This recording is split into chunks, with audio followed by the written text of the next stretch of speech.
Социальные сети облетела новость о драке в одном из турецких отелей между польскими туристами и россиянами. Россияне проиграли с каким-то позорным счетом, не знаю каким. В общем, поляки побили русских на фоне разговоров о войне в Украине. Что будет дальше? Будут ли и на других курортах тумаками встречать россиян? Вы знаете, я скажу сейчас плохие слова. Я прошу моих российских подписчиков отнестись к этому максимально серьезно и понять то, что я скажу. Сегодня российское правительство, Путин, российская армия и россияне простые, к сожалению, это одно и то же для миллионов людей во всем мире.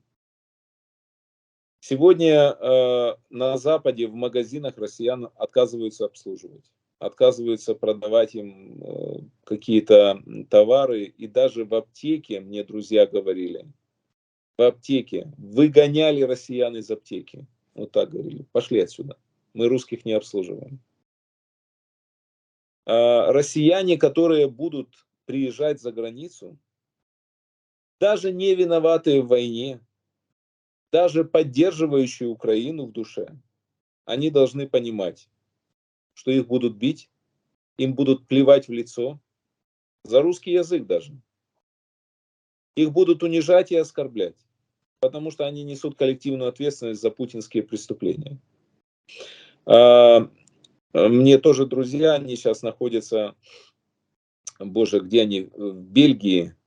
Они просто переезжают из разных стран, из одной страны в другую. Они мне говорят, ты знаешь, мы когда говорим по-русски, они в жизни, они украинцы, патриоты Украины большие, общаются по-русски. Мы пару раз говорили по-русски, и нам в ответ такие лица были, типа, пошли отсюда, что вы тут делаете, русские. Поэтому мы, говорит, на Западе стали говорить по-украински, чтобы нас не ассоциировали с русскими. Лагідна українізація. Лагідна украинизация, между прочим, да. Поэтому я хочу сказать, что все россияне должны меня услышать. За преступления Путина, за преступления российской армии против Украины, за массовые убийства мирных жителей, военных, за нанесенный ущерб украинской инфраструктуре, за разбомбленные украинские города, за убитых детей и стариков.